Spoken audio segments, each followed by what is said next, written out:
اس کے بعد 7واں جز جو ہوتا ہے وہ لم یولد ہے. ہمارا آج کا ارادہ ہے کہ ہم اس کی 8 جو حصے ہیں وہ مکمل کر لیں. لم یولد، اس کا پہلے ہم نے پڑھا کہ اس کی کوئی اولاد نہیں ہے. اب آ گیا لم یولد، مطلب اسے بھی کسی نے پیدا نہیں کیا، اس کے والدین نہیں ہیں، وہ کسی کا بیٹا نہیں ہے. پہلے میں تھا اس کی اولاد نہیں ہے، اب وہ خود کسی کی اولاد نہیں ہے. نہ وہ خود کسی کی اولاد ہے نہ اس کی کوئی اولاد ہے. مخلوق ساری اس کی پیدا کردہ ہے لیکن اس کی اولاد نہیں ہے. اس نے سب کو تخلیق کیا ہے لیکن اسے کسی نے تخلیق نہیں کیا. لم یولد ہے، اس لیے اسے کسی طور پر بھی، کسی اعتبار سے بھی، اسے کسی بھی مقام و مرتبہ پر جا کر کسی اور کے ساتھ شامل کر دینا یہ درست بات. وہ لم یولد ہے. حضرت عیسیٰ علیہ السلام کے معجزات اور خدا قرار دیا جانا یہ ہمارے سامنے ہے. اب یہ تو نہیں نا معجزات دیکھ کر اسے جس نے معجزات عطا کیے ہیں کیا جس جو عطا کرنے والا ہے وہ اور وہ جسے مریم بنت عمران نے جنا ہے وہ برابر ہو سکتے ہیں؟ کسی صورت برابر نہیں ہو سکتے، کیونکہ انہیں مریم بنت عمران نے جنا ہے، اسے کسی نے جنا نہیں ہے. اس لیے ہمارے ہاں ایک بہت بڑا اعتراض کیا جاتا ہے، اس کا جواب بھی دیتا چلوں کہ عید میلاد النبی منانا شرک ہے. جی عید میلاد النبی منانا تو شرک کی سب سے بڑا رد ہے، شرک نہیں ہے، یہ سب سے بڑا رد ہے. کیوں کہ رب تو لم یولد ہے، اس کی ولادت ہے ہی نہیں. تو جس کی ولادت ہوتی ہے وہ خدا نہیں ہوتا، جو خدا ہوتا ہے اس کی ولادت نہیں ہوتی.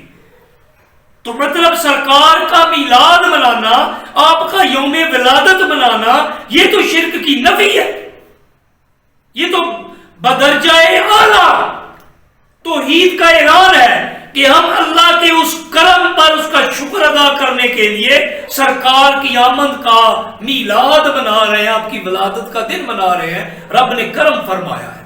یہ تو شرک کی نفی ہوئی اور عین توحید ہوا. اس لیے اس کو انکار، یہ منانا نہ تو شرک ہے نہ اسے شرک قرار دیا جا سکتا ہے. ہاں یہ کہا جا سکتا ہے یا صاحب الجمال و یا سید البشر من وجهك المنیر لقد نور القمر لا يمكن الصلاة كما كان حقه بعدد خدا بزرگ توئی قصہ مختصر. بعدد خدا کے بعد جو سب سے بزرگ ہستی ہے وہ سرکار دو عالم صلی اللہ علیہ وسلم کی ذات ہے. اب ہمارے 7 مقامات ہم نے جہاں تک باز کر لیے. 8واں شروع کرنے سے پہلے 7 پھر دوہرا لیتے ہیں تحدیث نعمت کے لیے یاد رکھنے کے لیے.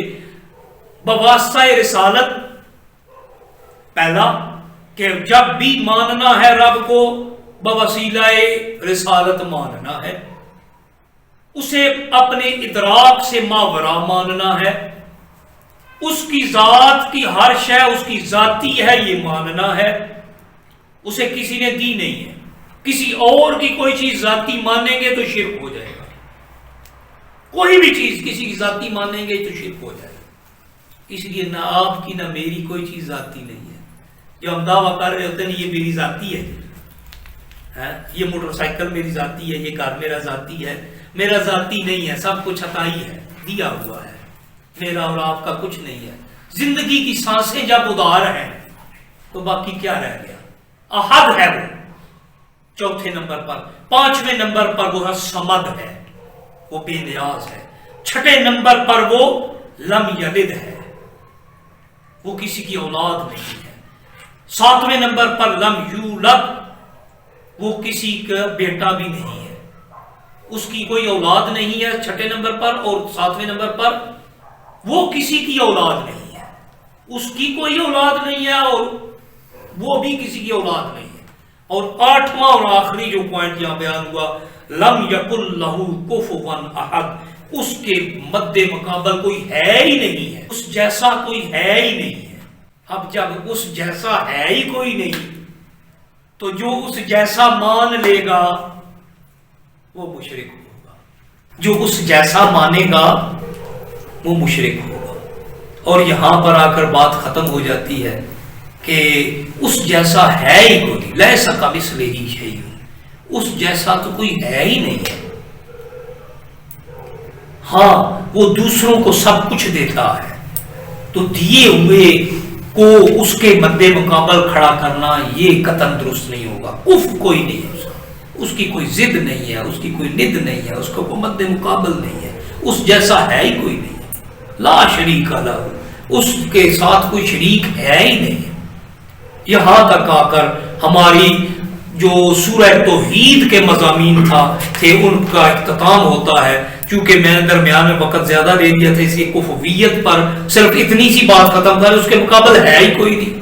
اب اس کی وضاحت کیا کی ہے کہ اس کے مقابل ہے ہی کوئی نہیں.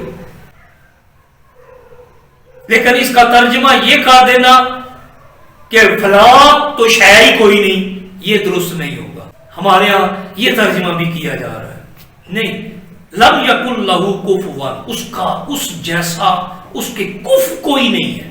یہاں یہ نہیں کیا گیا کہ فلاں نہیں ہے کوئی، اس جیسا کوئی نہیں ہے، اس کے مد مقابل کوئی نہیں ہے، اس کا کف کوئی نہیں ہے.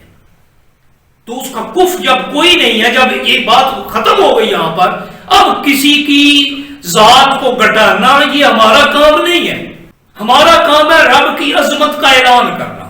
اس جیسا کوئی نہیں ہے، وہ بے مثال اور بے مثل ذات ہے. اب اس جیسا کسی کو ماننا یہ شرک ہوگا. ہاں یہ منع کیا جائے، یہ شرک کی نفی نہیں ہے کہ کہا جائے فلاں شے ہی کوئی نہیں، فلاں شے ہی کوئی نہیں، فلاں شے ہی کوئی نہیں. نہیں، یہ شرک کی نفی نہیں ہے. شرک کی نفی یہ ہے کہ کہا جائے اس